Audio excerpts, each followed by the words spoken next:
Alors, porter un regard sociologique sur les images, comme invité notamment Erving Goffman, consiste à faire la genèse des conditions sociales de production de l'image et à mener aussi l'étude des usages sociaux de cette image.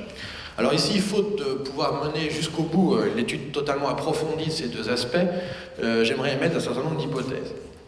Alors, tout d'abord, si on décrit l'image, un premier niveau, on voit que le format est un format de carte postale, où on y trouve un mélange de photos finalement assez classiques, de présentation de richesses naturelles, et où, ici c'est essentiellement des richesses naturelles ou animalières, avec un slogan « Big Kisses », bon voilà, gros bisous d'Afrique, et une photo centrale qui, elle, représente deux jeunes filles qui ont les yeux barrés d'un bandeau noir. Alors, cet effet ne permet pas forcément immédiatement de comprendre de quoi il s'agit, hors contexte en tout cas, c'est pas toujours évident. Les jeunes filles sont en position d'attente, mais elles ont des vêtements tout à fait ordinaires. En revanche, c'est bien évidemment le bandeau noir, on en a parlé en introduction sur les questions des bandeaux noirs, qui là est volontaire, sur les yeux, qui laisse penser donc que nous sommes dans l'inavouable, le cachet, l'économie informelle, ou en tout cas qu'il faut protéger les identités. Un second niveau intéressant, il me semble, c'est de revenir finalement sur l'éditeur de cette carte postale. Et plus spécifiquement la maison d'édition, donc qui s'appelle Boomerang, qui a produit cette carte postale, et c'est pas une carte postale ordinaire, au sens où, finalement, Boomerang, c'est une société créée en 91, qui a d'abord une communication d'ordre culturel, théâtre, cinéma, concert, exposition, et qui va créer donc ce qu'on appelle la carte postale publicitaire. Les premiers présentoirs de ces cartes postales Boomerang sont installés dans des cafés et des restaurants à Bruxelles, mais très vite, donc justement, cette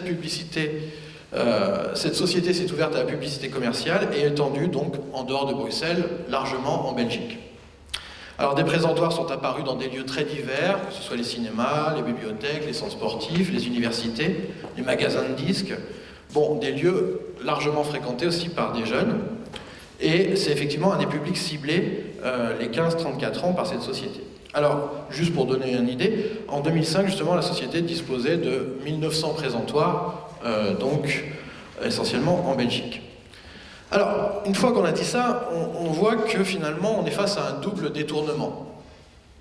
Un détournement des codes de la carte postale, puisque une carte postale est un moyen de communication qui est plutôt à connotation euphorique, avec des couleurs, avec des messages qui se lisent rapidement, avec la volonté d'apporter plutôt des bonnes nouvelles, et à les renvoyer, reçues avec plaisir.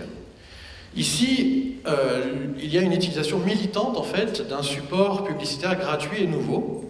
Et la carte, en fait, se trouve, si on cherche un petit peu plus l'utilisation qui en a été faite, elle se trouve, en fait, sur une affiche de campagne de 2010 d'une association, donc, de lutte contre l'exploitation sexuelle des enfants. Et le texte complet de l'affiche dit ceci: « En voyage, captez toute l'image, ne fermez pas les yeux sur la prostitution infantile. » Et donc elle est déclinée en trois cartes: Kisses from Africa, Kisses from Asia et Kisses from Latin America. Alors c'est donc dans une campagne spécifique que s'inscrit cette image. Le deuxième détournement, c'est effectivement un détournement de la fonction marketing originelle des cartes postales publicitaires. Le marketing des cartes postales publicitaires vise à ce que les individus choisissent librement sur des présentoirs les cartes qu'ils souhaitent. Ils peuvent ensuite les envoyer, les garder, les collectionner.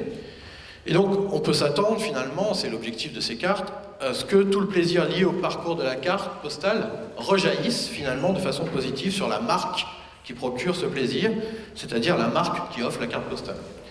Ils sont donc, les gens qui prêtent ces cartes postales sont donc impliqués dans la production même du message publicitaire qui s'adresse à eux, et éventuellement donc aux personnes auxquelles ils envoient cette carte postale. Le principe repose ainsi sur le plaisir d'être libre, de choisir, de sélectionner ou non de garder. Alors bien évidemment ici, en proposant donc une carte publicitaire militante, qui détourne donc les codes enchantés de la carte postale de voyage, eh bien l'association qui milite contre l'exploitation sexuelle des enfants en contexte touristique fait le pari d'une sensibilisation à une cause donc extrêmement sérieuse et grave. Elle joue donc des codes de l'appropriation de ces supports et du détournement du caractère commercial de la publicité et du caractère enchanté des destinations de voyage pour attirer l'attention et susciter la curiosité et l'intérêt des individus. Donc au final, on voit bien qu'il y a une conjonction entre le symbole du voyage, la carte postale, les clichés d'une destination et les images des non-dits de l'enchantement touristique, ici donc la prostitution infantile dans les pays pauvres du Sud.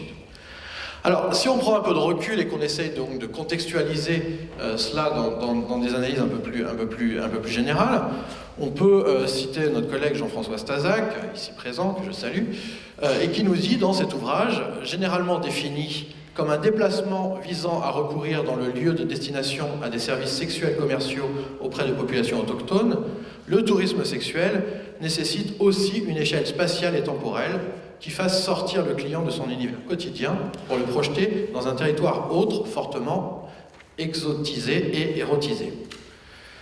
Et il ajoute, le tourisme sexuel post-colonial est un héritier de la prostitution coloniale et ou impérialiste. Dans ces deux contextes, les rapports sexuels entre dominants et dominés étaient en effet régulés par des dispositions matérielles et symboliques foncièrement asymétriques qui faisaient des secondes des objets de fantasme et de désir à disposition des premiers. Et donc, sur le plan symbolique, la culture coloniale impérialiste présentait les territoires sous domination comme des lieux d'intense expérimentation sexuelle, sorte de paradis sexuel où aucune censure ne s'exerçait plus.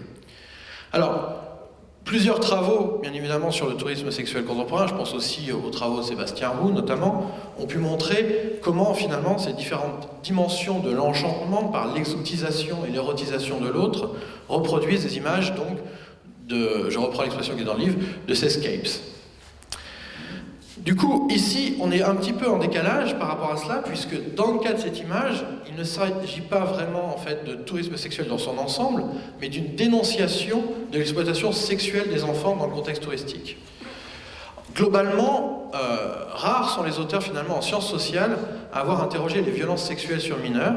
On peut citer par exemple un ouvrage que je trouve très intéressant, qui est celui de Anne-Claude Ambroise Rendu sur l'histoire de la pédophilie, qui analyse la fabrique d'un regard et d'une indignation.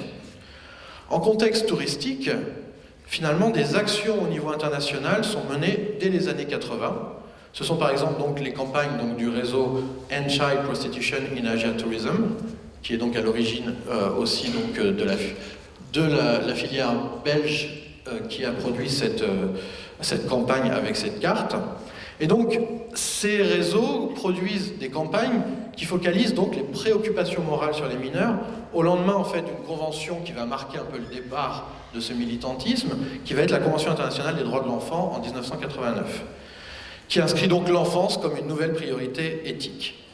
Et donc c'est à la suite notamment aussi de 2 congrès internationaux contre la prostitution infantile, tenus l'un en 1996 à Stockholm et l'autre à Yokohama en 2001, que ce réseau va renforcer sa légitimité et devenir un acteur essentiel contre l'exploitation sexuelle des enfants.